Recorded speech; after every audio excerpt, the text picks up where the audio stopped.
Hello everyone. आज का हमारा चैप्टर है इनसाइड आवर अर्थ। इस पूरे चैप्टर में ये 3 मेजर टॉपिक हैं, इनको हम डिस्कस करेंगे। अर्थ के इंटीरियर में जब हम जाते हैं तो डिफरेंट लेयर्स आते हैं, crust, mantle and core, rock cycle क्या होती है, टाइप्स ऑफ रॉक। ये बिल्कुल बेसिक्स हैं, इनको आज हम डिस्कस करेंगे। तो चलिए शुरू करते हैं। देखिए, अर्थ डिफरेंट लेयर से मिलकर बनी है। ऐसा हमें इसलिए पता चलता है, जब वोल्केनिक इरप्शन होता है उसके दौरान अर्थ के इंटीरियर से लावा बाहर आता है। ठीक है, तो जब लावा बाहर आता है उससे पता चलता है कि अर्थ के इंटीरियर में लिक्विड फॉर्म भी है। इसकी बेसिस पे हमने अर्थ को 3 लेयर में डिवाइड किया है, क्रस्ट, मैंटल एंड कोर।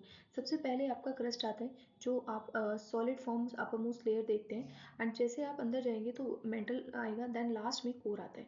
ठीक है, अब इनको हम आगे डिस्कस करेंगे। मैंने भी आपको बताया, सबसे पहले टॉप मोस्ट लेयर आपकी क्रस्ट होती है। ये सबसे ज़्यादा थिन होती है, ये कम से कम 1% एरिया कवर करती है बाकी लेयर्स के मुकाबले में। तो सबसे ये जो आपकी क्रस्ट है, इसको हम 2 पार्ट में डिवाइड करते हैं। एक तो कॉन्टिनेंटल वाली क्रस्ट एंड ओशियनिक वाली क्रस्ट। देखिए, ओशंस के नीचे भी कहीं ना कहीं आपको लैंड एरिया मिलेगा। तो जैसे फॉर एग्जांपल, अगर हम यहाँ कॉन्टिनेंट्स पे ऊपर रह रहे हैं तो इसकी थिकनेस इतनी ज़्यादा है, अगर ये क्रस्ट की आपकी लास्ट लाइन है तो। और ओशियनिक क्रस्ट की बात करें तो उसकी थिकनेस सिर्फ इतनी सी है। ऑल्दो यहाँ पर ओशियनिक क्रस्ट आपकी डेंसर होती है, लेकिन इसकी थिकनेस बहुत कम होती है, 5 किलोमीटर अप्रॉक्स मान लें। और अगर हम देखें तो कॉन्टिनेंटल क्रस्ट और ओशियनिक क्रस्ट की प्रॉपर्टी भी अलग होती है, क्योंकि कॉन्टिनेंटल क्रस्ट सियाल से मिलकर बनी है, यानी silica and aluminium, and oceanic crust आपकी सीमा से मिलकर बनी है, सिलिका एंड मैग्नीशियम। तो अगर मैच द फॉलोइंग में आता है तो कॉन्टिनेंटल क्रस्ट आपकी सियाल से मैच किएगा और ओशियनिक क्रस्ट सीमा से।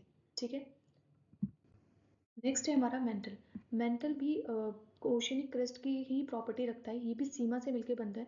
मेंटल की भी अपर मेंटल की खास प्रॉपर्टी है कि यहाँ पर एस्थेनोस्फेयर देखने को मिलेगा, यानी लिक्विड फॉर्म। जो आप लावा देखते हैं, जो लिक्विड फॉर्म आप वोल्केनिक इरप्शन के टाइम देखते हैं, वो एस्थेनोस्फेयर से ही आ रहा होता है। और एस्थेनोस्फेयर कहाँ होती है? आपकी मेंटल में। मेंटल अगर क्रिस्ट की लाइन ये लास्ट है, तो मेंटल यहाँ से स्टार्ट होता है एंड लास्ट 2900 किलोमीटर तक ये आपको देखने को मिलेगा। ठीक है, एंड नेक्स्ट लेयर होती है कोर।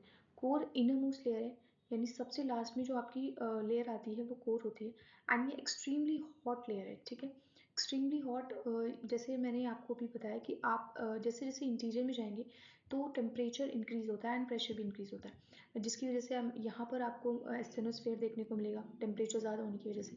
जैसे जैसे नीचे जाएंगे तो प्रेशर भी ज़्यादा होता है, तो प्रेशर की वजह से जो आपका इनर कोर है वो सॉलिड फॉर्म में है, एंड आउटर कोर आपका लिक्विड फॉर्म में है। ठीक है, अगर कोर की रेडियस की बात करें तो वो 3500 किलोमीटर तक आपका कोर देखने को मिलता है। कोर की जो प्रॉपर्टी है वो निफे है, यानी निकल एंड आयरन से मिलके बनता है आपका कोर। तो मैच द फॉलोइंग में अगर आता है तो कोर को हम निफे से मैच करेंगे। ठीक है, अगर हम रॉक साइकिल, पहले हम समझते हैं कि रॉक बनता कैसे। देखिए, जो वॉल्केनिक इरप्शन से जो भी मटेरियल बाहर आता है, जब भी मैग्मा, मैंने अभी बताया आपको, एस्थेनोस्फेयर से जो मैग्मा बाहर आता है, वो जब सॉलिडिफाई होता है, जब वो कूल डाउन हो जाता है एंड सॉलिड हो जाता है, उससे हमें जो रॉक मिलता है वो बनता है इग्नियस रॉक। यानी सबसे पहले जो रॉक बनता है वो आपका इग्नियस रॉक बनता है। जब टाइम के साथ इग्नियस रॉक टूट जाता है, टेम्परेचर, प्रेशर, विंड वगैरह की वजह से, तो उसके छोटे छोटे सेडिमेंट्स जब कहीं जाकर डिपॉजिट होते हैं और प्रेशर लगाते हैं और वो एक सॉलिड रॉक का फॉर्म ले लेता है, तो उसको हम कहते हैं सेडिमेंट्री रॉक। सेडिमेंट्री रॉक भी आपका विद द टाइम ये मेटामॉर्फिक रॉक में बदल जाता है, यानी जब सेडिमेंट्री रॉक पे बहुत ज़्यादा प्रेशर और हीट पड़ेगा तो वो मेटामॉर्फिक रॉक में बदल जाएगा। देखिए, ज़रूरी नहीं है कि सिर्फ मेटामॉर्फिक रॉक सेडिमेंट से ही बने, ये इग्नियस रॉक पे भी जब प्रेशर और टेम्परेचर ज़्यादा पड़ेगा तो वो भी मेटामॉर्फिक में बदल जाएगा। यानी बेसिकली जो आपका रॉक है, इग्नियस रॉक से आपके बाकी के सारे रॉक बनते हैं। ठीक है, अब मेटामॉर्फिक रॉक भी जब लावा में बदल सकता है, तो इस बेसिस पे कि ये एक साइक्लिक प्रोसेस हम मानते हैं कि पहले लावा से ही रॉक बन रहे हैं बाकी सारे, एंड वापस से ये लावा में ही कन्वर्ट हो जाते हैं। ठीक है, तो सबसे पहले इग्नियस रॉक बनेगा, देन से उससे sedimentary rock and metamorphic rock.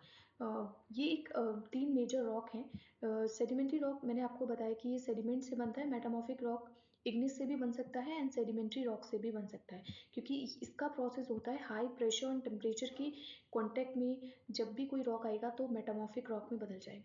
ठीक है, इग्निस रॉक को हम और अच्छे से पढ़ लेते हैं। इग्नियस रॉक, ये सबसे पहले रॉक बनता है तो ये लावा से बनता है, तो इसका इसी से वर्ड निकला है ये इग्निस आपका लैटिन वर्ड इग्निस से लिया गया है, जिसका मतलब फायर, यानी आप जब वॉल्केनिक इरप्शन में जो आग होती है उससे आपकी रॉक बनती है, तो हम उसको इग्निस रॉक कहते हैं। ठीक है, अब सबसे पहले ये रॉक बनती है, बाकी की रॉक इसी से बनती है, तो इसलिए इसको प्राइमरी रॉक भी कहते हैं। ठीक है, अब देखिए जब वॉल्केनिक इरप्शन होगा, यानी ये एस्थेनोस्फेयर से जब मैग्मा बाहर आ रहा होगा, तो ऐसा ज़रूरी नहीं है कि वो बाहर आके ही ठंडा हो, कुछ मैग्मा अंदर भी ठंडा हो जाएगा। ठीक है, अंदर ठंडा होके सॉलिड होके अंदर भी रॉक बनाएगा। तो जो अंदर ठंडा हो जाएगा उसको कहेंगे इंट्रूसिव, और वो अंदर है, इंटीरियर में है, तो वो इंट्रूसिव रॉक बना देगा। ठीक है, एंड बाहर आकर जब ये ठंडा या सॉलिडिफाई होगा, तो यहाँ पर एक्सक्लूड यानी बाहर एक्सटर्नल में आके ये ठंडा हो रहा है, तो एक्सट्रूसिव रॉक भी इसको बोलेंगे। ठीक है, अब ये दो टर्म आप इसमें कंफ्यूज मत होइएगा। देखिए जब भी ये जो एस्थेनोस्फेयर से जो वॉल्केनिक इरप्शन के दौरान जो लिक्विड मटेरियल निकलता है, वो जब अंदर होता है तो उसको मैग्मा कहते हैं, एंड जब ये बाहर आ जाता है तो उसको हम लावा कहते हैं। ठीक है, अब ये आपको मैंने बता दिया कि इंट्रूसिव एंड एक्सट्रूसिव रॉक कौन सा होता है। देखिए इसके एक एग्जाम्पल है, इंट्रूसिव में ग्रेनाइट रॉक का एक एग्जाम्पल है, एंड एक्सट्रूसिव यानी एक एग्जाम्पल बेसाल्ट है। ठीक है, इस पूरे चैप्टर में यही 3 मेजर टॉपिक थे।